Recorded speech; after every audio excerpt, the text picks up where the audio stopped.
What's up, Internet? This is Stephen Michalakos from Century 21 in Tallahassee. So I've been getting a bunch of messages recently, and I feel like actually going out and sharing a couple of them. This is the most asked question as of late, which is awesome. It's a great question, and I just kind of want to clear the air. So I get it all the time from sometimes family out in the Midwest, some friends of mine down in South Florida. No matter what part of the country you're looking in, this will apply to you. The question is, what does contingent mean?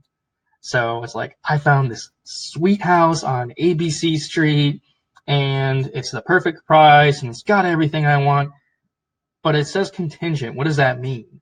Well, what that means is somebody else has good taste just like you, and they decided that they were also going to make an offer. Now, they beat you to the punch on an offer, and you have to understand that an offer isn't just a number. It's not like House Hunters where they say, oh, we'll give you $5. It's not just a number. You're pretty much throwing out there a full-fledged contract, and that contract states, we're going to do our inspections in the first 15 days. I'm going to have all of my lending squared away within the first 5. I'm going to find that the HOA restrictive covenants are acceptable.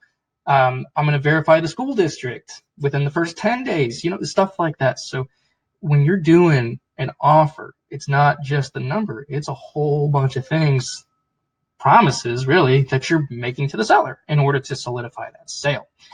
So contingent, for the lack of a better term, means that the seller and the buyer are going through the process of getting all the ducks in a row and making sure that they're meeting their timeline. So what does that mean for you? You say, well, I really like this house, but it's listed as contingent. I want to see it.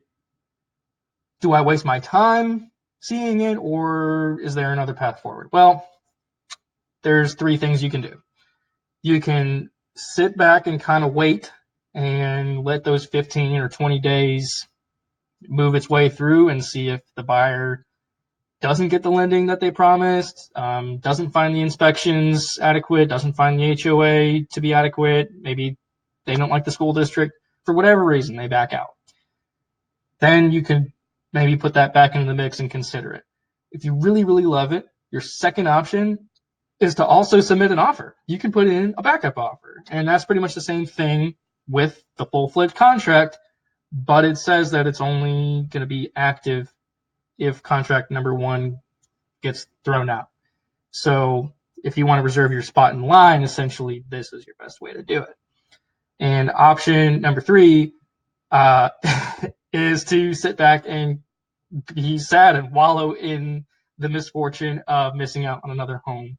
A lot of these don't last very long, and if you've seen something that has gone contingent, I'm not saying it's coming back to the market. I'm not saying to wait. It's very rarely they do come back if they're in good shape. But if it's something that's really, really important to the home sale and your shopping experience, you got to get in there as soon as possible, as soon as it comes up, and that's where having a good realtor comes in. If you live anywhere in Florida or the rest of the contiguous United States for that matter, let me know. I'll hook you up with an agent that will not let anything go contingent before you seeing it. Of course, you have my contact information on my Facebook page. I appreciate you watching, and if you have any feedback or questions, keep those messages coming.